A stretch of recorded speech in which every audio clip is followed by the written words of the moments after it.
Assalamualaikum warahmatullahi wabarakatuh. Perkenalkan, kami dari PAIA kelompok 10 akan menyampaikan tugas kami, yaitu dari pembelajaran PAI berbasis TIK.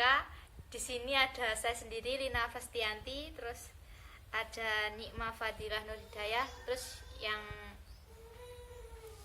satu ada Indah Retno Patiwi. Kami akan menyampaikan hasil diskusi kami, yaitu yang berjudul Sistem Komunikasi Pembelajaran PAI. Yang pertama saya akan menyampaikan pengertian sistem komunikasi. Sistem komunikasi itu berasal dari bahasa Latin yaitu sistema, dan bahasa Yunani systema adalah suatu kesatuan yang terdiri dari komponen atau elemen yang dihubungkan bersama untuk memudahkan aliran informasi atau materi atau energi untuk mencapai suatu tujuan. Dalam Kamus Besar Indonesia dipaparkan bahwa komunikasi adalah pengiriman atau penerimaan pesan atau berita antara dua orang atau lebih, sehingga pesan yang disampaikan atau yang dimaksud itu dapat dipahami. Jadi dapat disimpulkan bahwa komunikasi yaitu kesatuan yang melibatkan komunikasi, komunikator, dan pesan yang disimpulkan atau disampaikan. Terus pembahasan yang kedua yaitu komponen dasar komunikasi dalam pendidikan. Yang pertama ada komunikator atau guru. Komunikator adalah orang atau pihak yang bertindak sebagai pengirim atau penyampai pesan dalam proses komunikasi. Dalam proses pembelajaran, komunikatornya adalah seorang guru. Jadi komunikator tidak hanya berperan dalam menyampaikan pesan kepada penerima, tetapi juga memberikan respon dan tanggapan serta menjawab pertanyaan dan masukan yang disampaikan oleh penerima. Terus yang kedua, pesan. Pesan yaitu informasi yang dikirim oleh pengirim pesan dan diterima oleh penerima pesan. Pesan yang efektif adalah pesan yang jelas dan terorganisasi serta diekspresikan oleh pengirim pesan. Pesan pada dasarnya bersifat abstrak.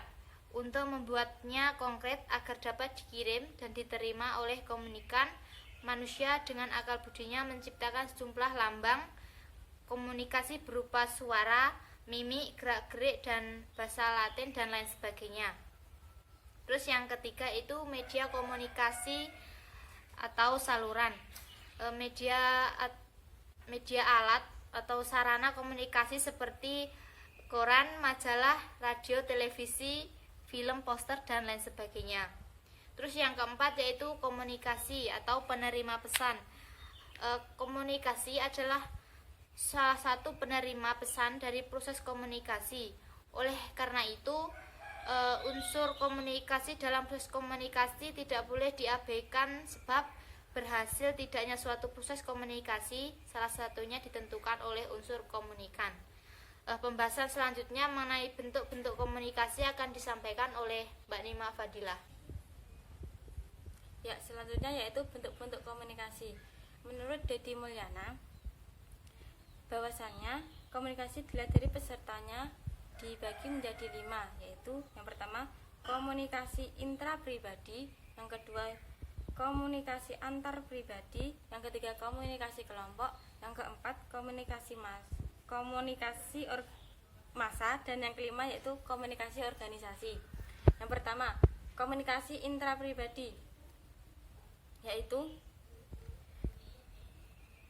komunikasi intrapersonal merupakan komunikasi dengan diri sendiri dengan tujuan untuk berpikir, melakukan penalaran, menganalisis, dan merenung. Demikian itu menurut Effendi. Komunikasi antarpribadi biasa dilakukan dengan diri sendiri, baik kita sadari ataupun tidak. Kemudian komunikasi antarpribadi, yaitu proses pengiriman dan penerimaan pesan antar dua orang atau di antara sekelompok kecil orang-orang dengan beberapa efek dan beberapa umpan balik seketika. Yang ketiga yaitu komunikasi kelompok, itu dibagi menjadi dua, yaitu komunikasi kelompok besar dan komunikasi kelompok kecil. Komunikasi kelompok besar tidaklah selalu sama dengan komunikasi dalam kelompok kecil. Meskipun setiap kelompok besar pasti terdiri atas beberapa kelompok kecil. Hal ini antara lain disebabkan oleh beberapa hal. Yang pertama yaitu komunikasi dalam kelompok yang jumlahnya besar. Ketika dalam situasi komunikasi yang sedang berlangsung, hampir tidak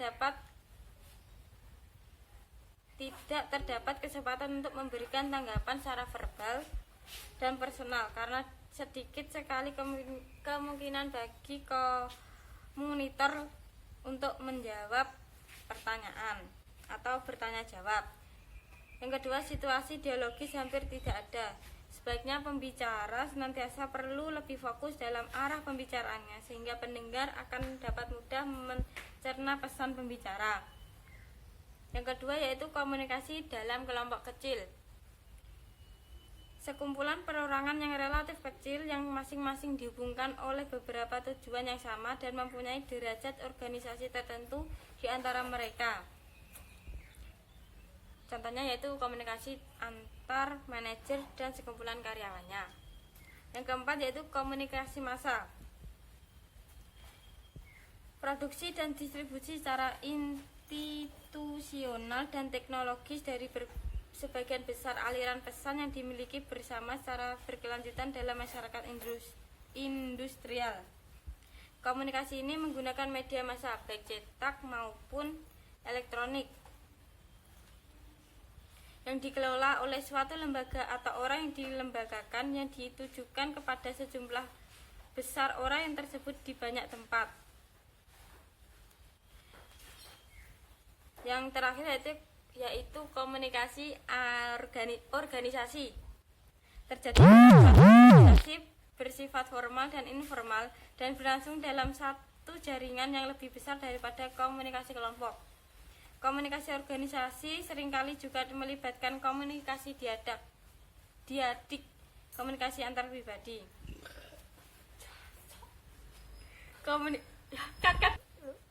Yang terakhir yaitu komunikasi organisasi. Komunikasi organisasi terjadi dalam suatu organisasi bersifat formal dan informal dan berlangsung dalam suatu jaringan yang lebih besar daripada komunikasi kelompok. Komunikasi organisasi seringkali juga melibatkan komunikasi antar pribadi.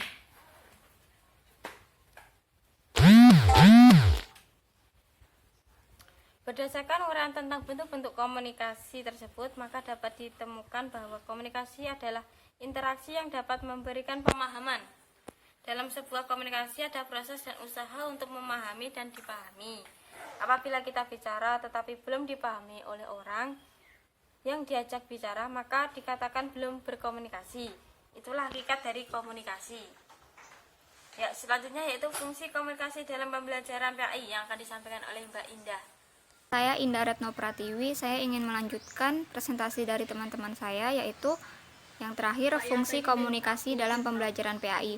Nah, dalam kelompok kami mengambil pendapat dari Maman UKAS, di mana Maman UKAS di sini menyebutkan ada 5 fungsi komunikasi dalam pembelajaran PAI.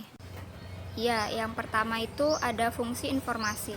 Fungsi informasi ini berfungsi ketika kita menyampaikan sesuatu gagasan atau ide kepada orang lain. Di sini bisa menyampaikan informasi itu kepada teman, kepada guru, kepada siswa, dan sebagainya. Yang kedua itu ada fungsi komando akan perintah. Di sini berkaitan dengan kekuasaan, di mana kekuasaan seseorang adalah hak untuk memberi bawahan itu perintah. Jadi ketika kita mempunyai kekuasaan, di sini kita bukan berarti kita seenaknya saja memberikan perintah kepada bawahan kita, tetapi di mana apa yang kita berikan kepada bawahan kita itu merupakan suatu tanggung jawab yang harus dikerjakan oleh bawahan kita tersebut. Kemudian di sini ada fungsi mempengaruhi dan penyaluran. Fungsi ini berarti memasukkan unsur yang meyakinkan diri kepada atasan. Jadi di sini kita tadi sebagai bawahan harus yakin apa yang diberikan oleh atasan kita tadi itu bukan hanya sebagai perintah semata, tetapi di situ ada tanggung jawab yang harus kita kerjakan dan harus kita penuhi. Kemudian di sini ada fungsi integrasi. Pada fungsi ini merupakan suatu sistem di mana harus berinteraksi dalam kesatuan yang saling berkaitan satu sama lain, di mana semua anggota tersebut memberi pengaruh untuk menyatukan gagasan dan ide untuk mencapai tujuan bersama. Maksud dari fungsi integrasi ini, jadi fungsi integrasi di sini kita mengumpulkan beberapa informasi dan gagasan ide yang kita dapatkan dari orang lain, kemudian kita menggabungkan ide-ide dan gagasan tersebut untuk mencapai tujuan yang akan kita tuju bersama. Yang terakhir itu ada komunikasi dalam pembelajaran. Nah, komunikasi dalam pembelajaran ini kan terbagi menjadi dua, yaitu yang pertama pembelajaran secara tertulis dan pembelajaran secara lisan. Walaupun pada umumnya komunikasi secara lisan itu lebih mendatangkan hasil respon yang lebih cepat daripada komunikasi secara tertulis, tetapi komunikasi ini bersifat hanya sementara. Jadi ketika kita memberikan informasi kepada seseorang, hanya ketika saat itu saja kita bisa menjelaskannya, tetapi orang ketika tidak menulis informasi yang didapatnya itu, maka tidak akan bisa bertahan lama dalam pikirannya. Kemudian seiring berjalannya waktu, pada perkembangan zaman sekarang ini, kita akan lebih mudah untuk mendapatkan informasi dari manapun, baik itu secara tulis maupun lisan.